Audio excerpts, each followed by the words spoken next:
दोस्तों, Indian railway finance corporation limited की बात करें, स्टॉक के अंदर पॉजिटिव मूव देखने को मिल रहा है, जबकि बाजार में गिरावट का दौर जारी है और आरवीएनएल में भी गिरावट हो रही है क्योंकि यहाँ पे प्रॉफिट बुकिंग जारी है। यहाँ पे अगर हम देखें तो आज वीकली एक्सपायरी है और उसके दिन बाजार में काफ़ी दबाव देखने को मिल रहा है और आप ये समझ ही सकते हो कि निफ्टी के सभी इंडेक्स में आज गिरावट है। लेकिन उसके बावजूद भी आईआरएफसी में अच्छी खासी खरीदारी हो रही है। कुछ बड़ी डील के माध्यम से आज अच्छी खासी यहाँ पे इस लेवल पे खरीदारी भी की गई है। तो आईआरएफसी आने वाले समय में मुझे लग रहा है कि स्टॉक तेजी से आगे बढ़ सकता है और बजट के बाद यहाँ पे एक ज़बरदस्त तेजी का दौर शुरू हो सकता है। वैसे अगर आप देखें तो इस समय भी स्टॉक काफ़ी बुलिश लग रहा है और जो सबसे बड़ी बात है कि ये स्टॉक जो पिछले एक साल में बिल्कुल नहीं दौड़ा और जब आईपीओ आया तब भी लोगों को इसने मायूस किया था, उसके बाद में तेजी का दौर शुरू हुआ तो स्टॉक ने काफ़ी ज़बरदस्त रिटर्न दिया सिर्फ एक महीने के अंदर और आने वाले समय में इसमें एक ज़बरदस्त तेजी का दौर फिर शुरू होगा। तो कुछ बड़ी अपडेट है जिनको डिस्कस करेंगे। दूसरी तरफ क्या आरवीएनएल में इस समय इन्वेस्टमेंट करना चाहिए? अब यहाँ पे सबसे पहले बाजार की अगर हम बात करें, लगभग 3 बजे के आसपास का टाइम है। बीएससी सेंसेक्स 60,850 के स्तर पे जहाँ पे 195 पॉइंट की गिरावट है, यानी 0.32% हमारा बाजार गिरा है। 2-3 दिन की तेजी के बाद यहाँ पे आज प्रॉफिट बुकिंग की वजह से गिरावट का माहौल बनता हुआ दिखाई दे रहा है। अब यहाँ पे अगर आप देखें तो आज निफ्टी के सभी इंडेक्स में गिरावट है। यहाँ पे आप देख सकते हो, चाहे निफ्टी 50 हो, नेक्स्ट 50 हो या फिर मिड कैप 50 हो या फिर स्मॉल कैप 50 हो, आपको एक जैसी ही गिरावट देखी देगी। कहीं किसी इंडेक्स में आज हमें पॉजिटिव माहौल बनता हुआ दिखाई नहीं दे रहा है। ओवरऑल पूरे बाजार में प्रॉफिट बुकिंग की वजह से गिरावट दिख रही है। अब सेक्टरल इंडेक्स की बात करें तो सिर्फ 2 इंडेक्स है जो हमें ग्रीन दिखाई दे रहे हैं और वो है निफ्टी आईटी जहाँ पे 0.05% की तेजी है और एक है निफ्टी पीएसयू बैंक जहाँ पे 0.13% की तेजी है। बाकी ओवरऑल सभी इंडेक्स में गिरावट है। जो सबसे ज़्यादा गिरावट है वो निफ्टी मीडिया में लगभग 1% की गिरावट है। बाकी सभी जगह पे आपको थोड़ी सी गिरावट कम दिखाई देगी। एक निफ्टी एफएमसीजी सेक्टर में भी लगभग 1% की गिरावट है। बाकी सब जगह पे आपको आधा % के आसपास गिरावट दिखाई देगी। तो कुल मिला के बाजार में दबाव है, उसके बावजूद भी आईआरएफसी का स्टॉक काफ़ी कमाल कर रहा है। स्टॉक की शुरुआत 32.80 पर हुई, यानी निगेटिव शुरुआत हुई क्योंकि कल की क्लोजिंग 33.05 पर हुई, लेकिन उसके बाद में खरीदारी के दम पे स्टॉक ऊपर बढ़ा। इंट्राडे का लो 32.45 का भी है, लेकिन जो हाई है वो 33.60 का है। फिलहाल स्टॉक 33.20 के आसपास जहाँ पे 0.45% की तेजी, यानी लगभग आधा % की तेजी है। तो गिरते बाजार में आधा % तेजी भी काफ़ी मायने रखती है। वॉल्यूम आज थोड़ा बढ़ता हुआ आपको दिखाई देगा। पिछले एक महीने पहले इसका 8 करोड़ का वॉल्यूम था और 1 वीक पहले इसका 5 करोड़ का वॉल्यूम होता। कल 3 करोड़ का वॉल्यूम था, लेकिन आज 4 करोड़ का वॉल्यूम लगभग 2:30 बजे के आसपास हो चुका है। वॉल्यूम अभी और बढ़ता हुआ दिखाई देगा। आप देख सकते हो इसकी परफॉर्मेंस 52 वीक का लो है वो 19 का है और हाई 37 का है, यानी एक तरह से जिसने लो लेवल में खरीदारी की होगी उसकी जो रकम है वो ऑलरेडी दुगुना हो चुकी है और इस समय ऊपर के लेवल से स्टॉक थोड़ा करेक्ट भी हो चुका है। अगर इसके रिटर्न को देखें तो पिछले एक साल के हिसाब से 40% का इसने पॉजिटिव रिटर्न दिया आईपीओ आने के बाद। 3 मंथ के हिसाब से स्टॉक में 54% का ज़बरदस्त रिटर्न देखने को मिला है। जिसने भी निवेश किया 3 महीने पहले उसको बहुत बम्पर रिटर्न मिल रहा है। 1 मंथ के हिसाब से भी 0.91% की तेजी और 1 डे के हिसाब से 0.30% की तेजी है। कुल मिला के पिछले एक साल से आपको कहीं पर भी निगेटिव रिटर्न देखने को नहीं मिलेगा।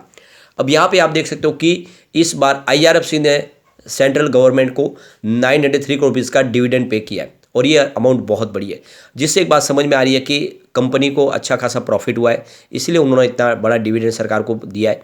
तो इसका मतलब ये है कि इस बार रिजल्ट अच्छा रहेगा और पिछली बार से भी अच्छा होगा।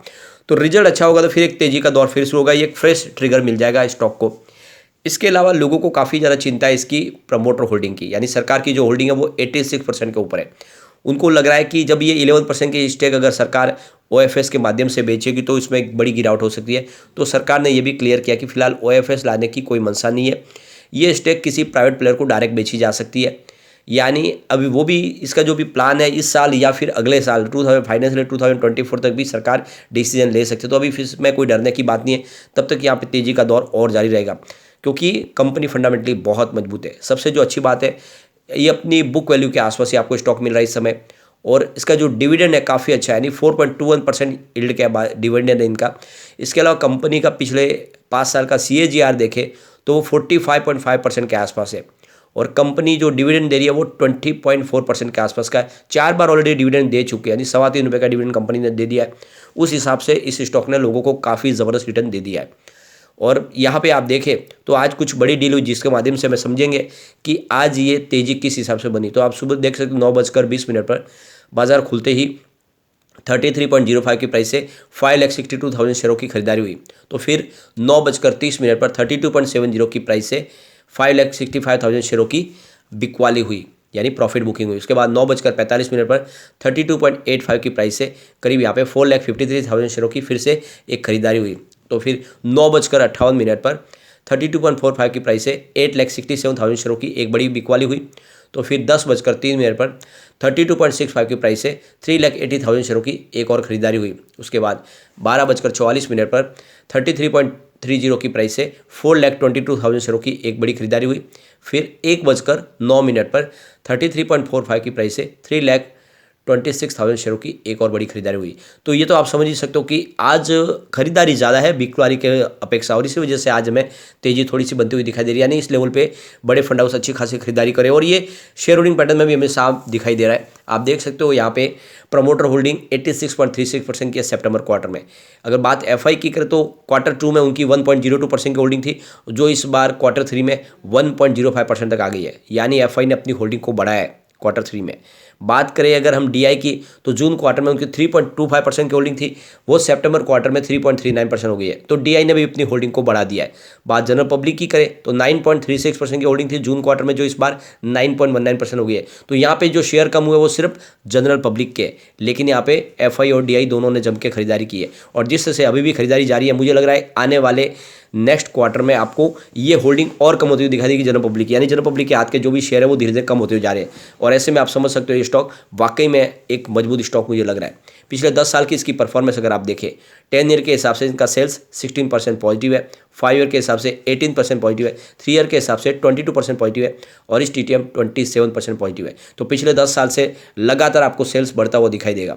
प्रॉफिट ग्रोथ को देखें तो 10 ईयर के हिसाब से 29% पॉजिटिव है, 5 ईयर के हिसाब से 46% पॉजिटिव है, 3 ईयर के हिसाब से 39% पॉजिटिव है, इस टीटीएम 17% पॉजिटिव है। तो आपको प्रॉफिट ग्रोथ में थोड़ी सी कमी होती हुई दिखाई देगी। स्टॉक की परफॉर्मेंस पिछले एक साल में 40% है। अब आरओई देखें तो 10 ईयर के हिसाब से 13% पॉजिटिव है, 5 ईयर के हिसाब से 14% पॉजिटिव है, 3 ईयर के हिसाब से भी 14% पॉजिटिव है, लेकिन लास्ट ईयर 16% पॉजिटिव है। तो आरओई भी आपको ज़बरदस्त इंप्रूव होता हुआ दिखाई देगा। कुल मिला के इसकी परफॉर्मेंस बहुत ही शानदार है।